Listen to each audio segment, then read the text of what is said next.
Mofonaina isan'andro atolotry ny Mpitandrina RAKOTONAVALONA Maholy.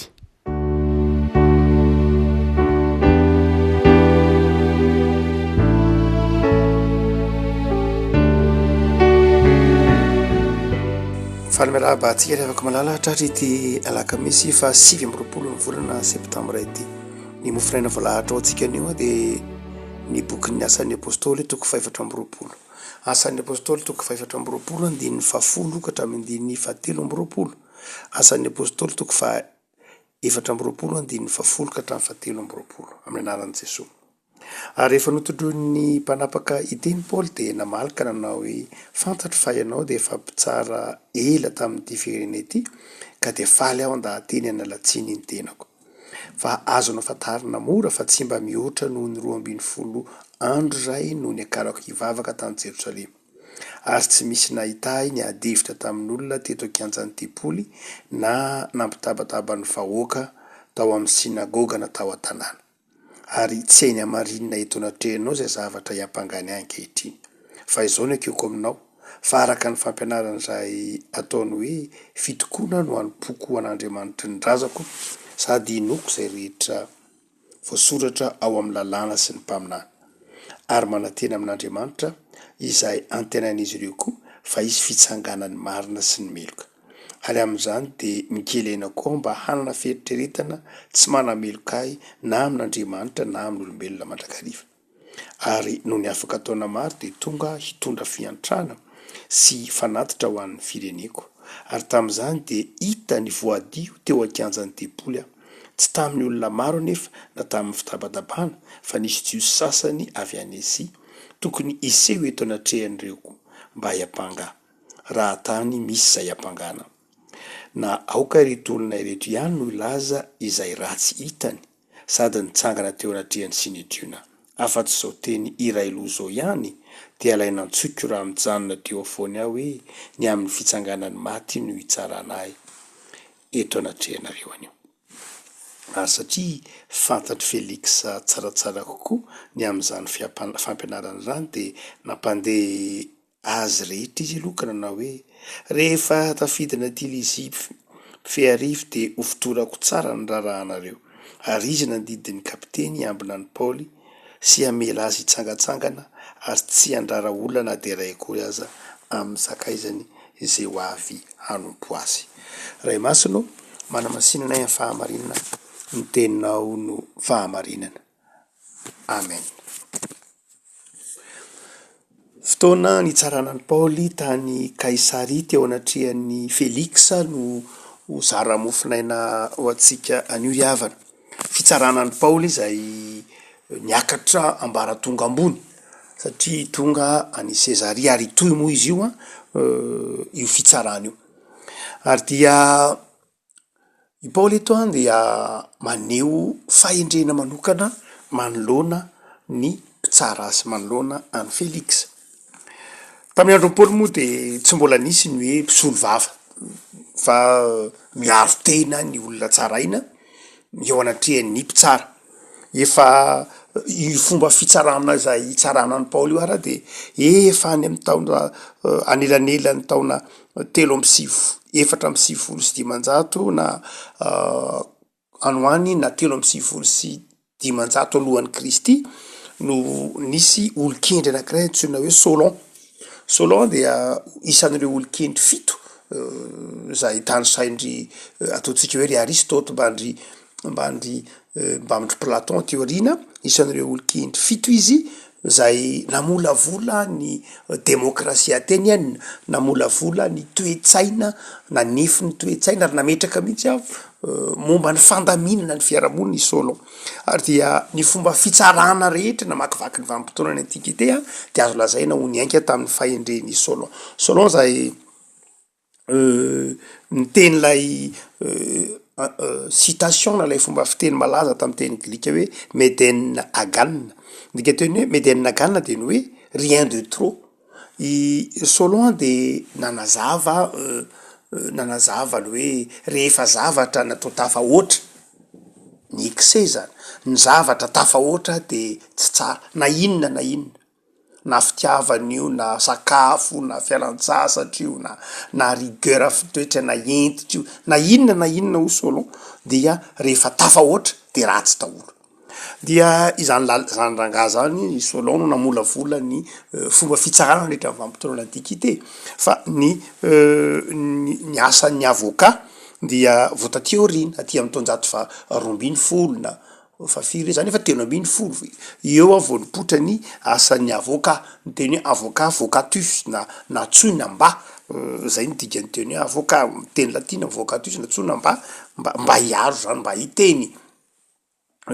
Justinien no voalohany no namorona ny asan'ny avocat, tsara fantatsika zany tsika tanora, namorona ny asan'ny avocat ary ny tena tanjona dia hiaro ireo mahantra, ireo madinika tahaka ny Kristy, ny modelin'ny avocat tamin'ny renany Justinien premier aza empereur byzantin zany, dia ny antony nanorenana azy de tsotra mba hiaro ireo madinika, ireo kamboty, ireo sahirana tahaka ny Jesosy Kristy, ny modelin'ny avocat rehetra de Jesosy Kristy tam'izay nanorenana azy. Ary zay mahatokana hoe ny avocat voalohany indrindra de mpitondra fivavahana, saika mpitondra fivavahana no avocat voalohany, ary mpisolo vava voalohany.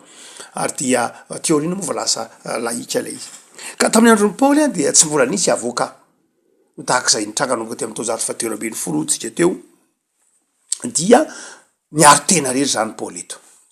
Rehefa niaro tena rery Paoly eto de mazava ny fiarovan-tenan'ny Paoly. Azotsika tarafina amin'ny hoe manahoana moa tsika kristianina tony rehefa ampagain'ny olona. Rehefa miampangatsika ny olona de inona ny tokony ho toetratsika, inona ny fihetsikitsika tarafina amin'tony asan'ny Paoly tony. Tony tenin'ny Paoly tony raha be pepanga ianao, ahoana ny tokony ho fihetsikao. Dia Paoly de manazava hitatsika amin'ny 10 fa malala fomby Paoly, manaja olony Paoly.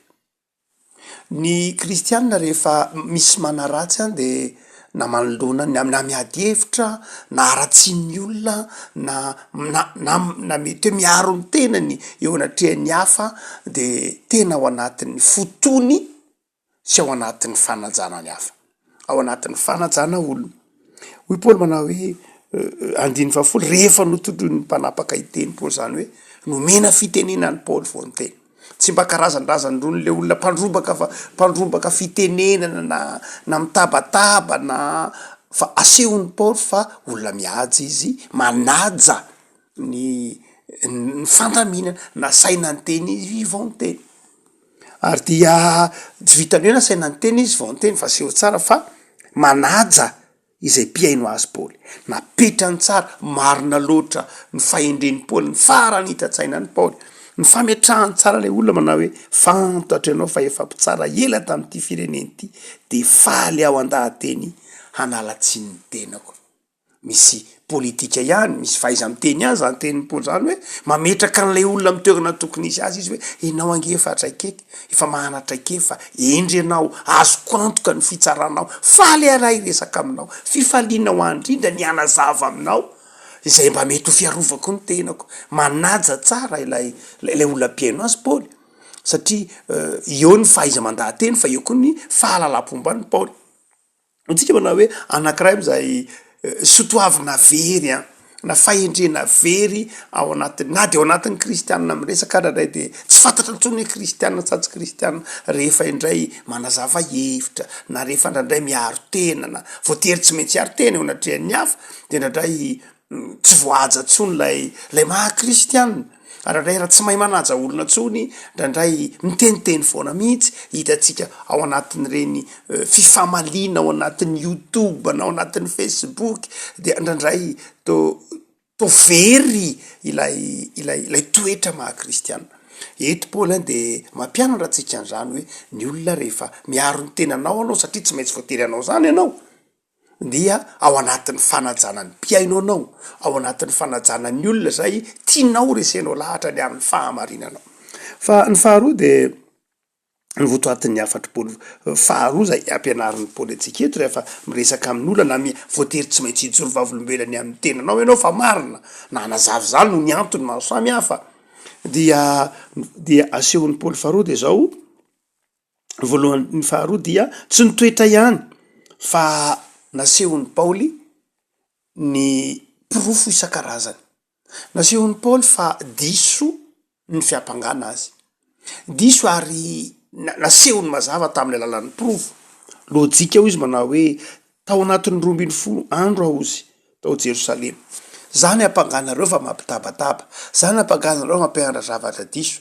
Taiza ho aiza tao Jerosalema aho no ny teny lazao zay misy olona afaka mijoro eto ka ny teny fa nanao fampianarana na ny teny atao akiantsany tempoly na taiza avy aiza zany, iza no teny zany. Paoly zany de miezaka mandresy lahatra amina pirofo tsy azo ialana, tsy hoe miaingy amina konono Paoly fa milaza mazava tsara ny zavatra niainany, milaza mazava tsara ny zavatra mahazo azy, milaza ny zavatra itapoko itapireneny Paoly. Paoly tsy miaingy amina raha manadio ny tenany Paoly na marina koa raha miaro ny tenany Paoly de miaingy amin'ny zavatra itapoko itapirenena ary azo porofona mazava. Azay mahatonga an'ilay mpitsara azy rehefa aveo niataka mihitsy 7:20 manao aleo aloha angina tsy tsara anao aloha tsy amoaka ninninna satria tsy naharesy lahatra ny Paoly mihitsy ireo zay mpitory azy, tsy naharesy lahatra mpitsara ireo zay nitory amin'ny Paoly. Paoly aza naharesy lahatra ny Félix kokoa. Adia ny fahatelo zay naseho amin'ny Paoly de ny fahatsaram-pitondrantenany, ny fahatsaram-pitondrantenany. Hoy izy manao hoe za ange nitondra fiantrana ho an'ny fireneko. Lay vao mbola nampiasain'ny Paoly izy manao hoe nitondra fiantrana ho an'ny fireneko. Fa zay tokoa ve nefa ny Paoly. Raha miteny Paoly amin'ny fa 4 ary noho ny afaka taona maromaro de tonga hitondra fiantrana sy fanatitra ho an'ny fireneko. Fantatritsika tsara lay fiantrana fa ilay fanangonam-bola nataon'ny Paoly hitantsika amin'ny Korintiana 2:7 lay Paoly nanangona vola ho an'ny avaly amin'ny Galatiana, avaly amin'ny Korintiana, hoentina ho an'ny kristianina tao Jerosalema. Dia hoy Paoly fiantrana ho an'ny fireneko. Raha toka jerena tsara de zao raha ny filazan'ny Paoly azy de fiantrana ny olona masina io. Zay mihitsy lazain'ny Paoly azy, adidy fiantrana ny olona masina. Fa rehefa teo anatrehan'ny fitsarany Paoly de nataony hoe fiantrana ho an'ny firenena satria tsy azon'ilay mpitsara mihitsy raha miteny izy hoe olona masina. Tsy ho azon'ny mpitsara mihitsy. Raha miteny hoe ny fiangonana tsy ho azon'ny mpitsara mihitsy fa ny firenena no nampiasain'ny Paoly. Ny firenena zany hoe ilay asasoa, ilay fanangonam-bola, ilay rakitra no langonina avy any Korinto, Galatia, Efesosy rehetra dia noentin'ny Paoly ary nitondron'ny Paoly anatrehan'ny fitsarana hoe nataoko ho an'ny firenena reny.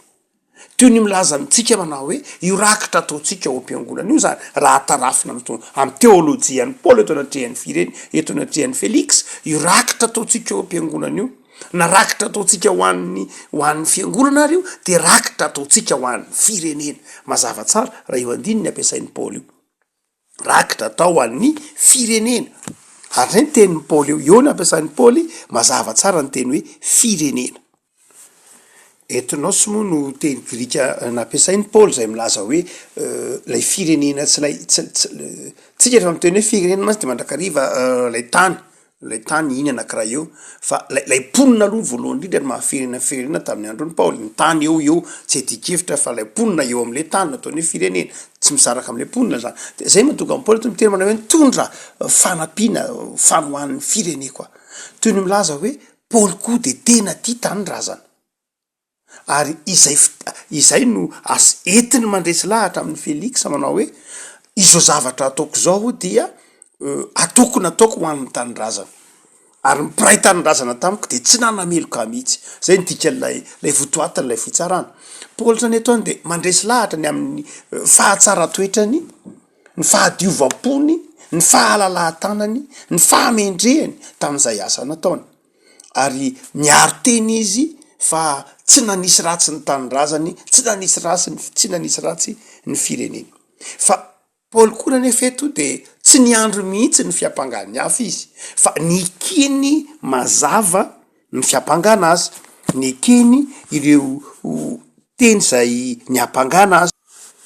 Hoy izy amin'ny 9 fa 4:20 fa izao no ekeko aminao fa araka ny fampianarana zay ataony hoe fitokoana no hanompoako an'Andriamanitra ny razako. Zany hoe Paoly any de manaiky izay manaiky ny fiampangana azy izy. Saingy inona moa le niampangana azy toy izy manao hoe zange tsy niala tamin'ny fampianarana razako hoe. Zany hoe tsy niala tamin'izay zavatra efa nampianarana ahy tsy arak'izay ampangana manao hoe mamorona fivavahana vaovao sy ny tahaka zany. Ary Paoly koa de manazava fa zay antony niampangana azy. Ary eo na tonga fantatro Paoly maharantsaina. Fantatro Paoly mihitsy hoe eto no tsy azahoan'ny Félix nalay mpitsara mamatotra azy. Zay le dika le teny hoe satria fantatro Félix tsaratsara kokoa ny am'izany fampianarana izany. Fampianarana inona io de momba ny fitsanganany tena maty. Hoy Paoly manao hoe ny amin'ny fitsanganany maty angeny mitsarana eto anatrehanao hoe. Zany hoe nasehon'ny Paoly tsara, nampidirin'ny Paoly ho ao anatin'lay zay mamparanjaina ny Paoly. Nampidirin'ny Paoly tsara ho ao anatin'lay olana i Félix hoe fantatrao tsara ny atao hoe fitsanganany tena ny maty. Ary ny tsarana dia ny fitsanganany tena ny maty. Nahoana no tsy afaka namoaka didy Félix eto satria ny vadiny Félix i Drozila dia vehivavy jiosy nahafantatra tsara ny fitsanganany maty.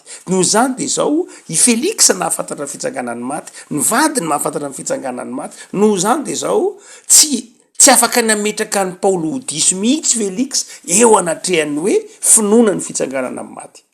Noho zany dia tsy afaka nanana inona tamin'ny Paoly aloha Félix teo. Rehefa koa malala inona ny tiany tony tantara tony tiany asan'ny apôstôly tantaraina amitsika. Raha ohatra ka tiany soatra masina ho azo tsika raha miatrika mamaky itony andiny soatra masina tony tsika de ny voalohany rehefa koa malala de zao na roa na telo. Ny voalohany de zao ilaitsika ny ahafantaratsika ny olona miaino tsika. Ny kristiana rehefa koa malala de olona tsy mba nampianarina iteniteny foana. Tsy mba nampianarin'ny Jesosy zany. Zay mahatonga ny tompo iteny manao hoe rehefa eo anatrehany sy ny driony ianareo, rehefa tsy maintsy voatery hiaro ny tenanareo sy hiaro ny finoanareo nareo de zao ny fanahy masin'Andriamanitra no hanome anareo ny teny eo amin'ny vavanareo. Zany hoe hanome anareo fahendrena, hanome antsika fahendrena. Zay ny mahatonga antsika tsy mba miteniteny foana na manaratsy olona satria fahatany, satria mijoro vavolombelona isika ao anatin'ny fiarovatena tsika de mijoro vavolombelona isika. Raha asaina tsy maintsy miteny ianao ny am'izay inonao, asaina tsy maintsy miteny ianao noho ny fiarovatenanao takiny zany eo nivon'ny fiarahamonina ohatra de zao ao anatin'ny fanajana. Tsy hoe mangina fotsiny, misy fotoana tsy maintsy hijorono ny fiangonana, misy fotoana tsy maintsy hitenena ny fiangonana, misy fotoana tsy maintsy aniony zay maha izy azy satria takiny lay toe-javatra zany de zao ao anatin'ny fahendrena manaja ny rafi-piarahamonina. Fa ny faharoa de zao tsy manaiky koa nefa lembenana eo anatrehana atao hoe fahamarinana. Tsy manaiky lembenana eo anatrehana fahamarinana fa milaza ny marina sy mahitsy araky ny fitrangan-javatra ny tranga. Milaza ny marina sy mahitsy ka mahatonga ny mpitsara tsy anako lazaina kory ary ny amin'ny fijoroana satria endry ny fiangonana, satria endry Paoly eo. Tsy nanakolazaina tamin'ny Paoly mihitsy ny mpiaino azy na kely azy. Tsy hoe satria marina ihany izy fa satria endry izy, maranitra izy ary fantany ny zavatra lazay. Hotsika manao hoe zava-dehibe ny ahafantaratsika ny mpiaino antsika. Fa ny faharoa de zao zava-dehibe koa ny fiomanana. Ny fiomanana marina loatra fa tamin'ny andro taloha de hotsika hoe tsy nisy avoka. Fa alohan'ny fitsarana ataontsika hatramin'ny hoe loi de Solon io dia na de avela miaro tena azy ny olona na de tsy avela miaro tena azy ny olona fa izy ihany ny manazava ny tenany, manazava ny zavatra ataony fiarovatena de zao afaka kosa nefa izy maka olona tamin'ny andro taloha, afaka maka olona izy manoratra izay lazainy. Zany hoe raha ohatra ka tsy mahay miteny le olona de fa alohan'ilay fitsarana de afaka maka olona izy. Afaka maka olona izy miteny mampianatra azy resaka na manoratra hoe zao ny zavatra tenina, zao zavatra lazaina, efa fanao ihany zany. No zany de zao hoe tena misy ny fiomanana.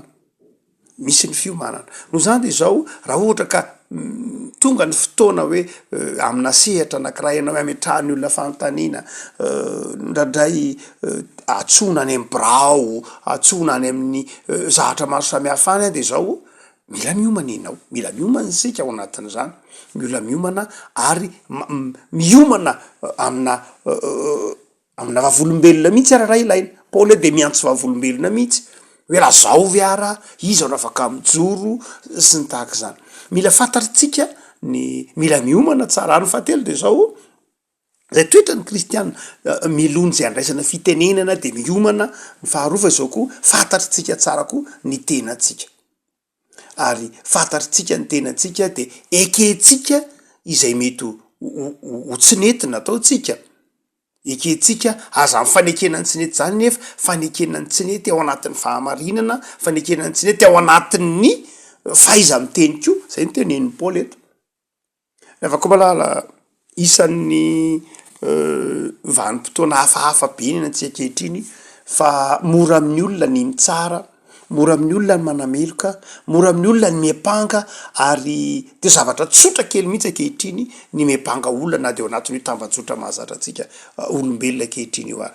Afaka malala mampahery antsika kristianina ary fa isika de mandrakariva hiarany zany fiampangana zany noho ny amin'ny Kristy, noho ny amin'ny Jesoa, de izao matoky fa ny tompo rehefa ao anatin'izany fiampangana, karazana fiampangana, karazana fanaratsiana maro zany isika dia aoka hijoro ao anatin'ny fahamarinana, ao anatin'ny fahalemem-panahy, ao anatin'ny fitiavana, tsy ho latsaka ao anatin'ny fandriky ny devoly ka anaratsy na andainga na anameloka na hiteniteny foana, fa ao anatin'ny fanajanany maha-pino anao, ajanao maha-kristianina anao, ao anatin'ny fanajanao ny fiarahamonina, nefa koa ao anatin'ny fijoroanao amin'ny marina sy mahitsy, ao anatin'izany no anehoanao fa mpanompon'Andriamanitra ianao, ary ny Andriamanitra ao de momba anao, mampandresy anao, Andriamanitra manafy hery, fahazavan-tsaina ka mampangay ay izay rehetra miapanganao na zay rehetra manaratsy anao, de mangay ay eo anatrehan'ny fahendrenao, eo anatrehan'ny famirapirantanao, eo anatrehan'ny fahalemem-panahy sy ny fitiavana izay anananao. Nda ny kristiany atafiny anao, hanananao fahendrena am'izay rehetra mety hijoroanao vavolombelona ry havako.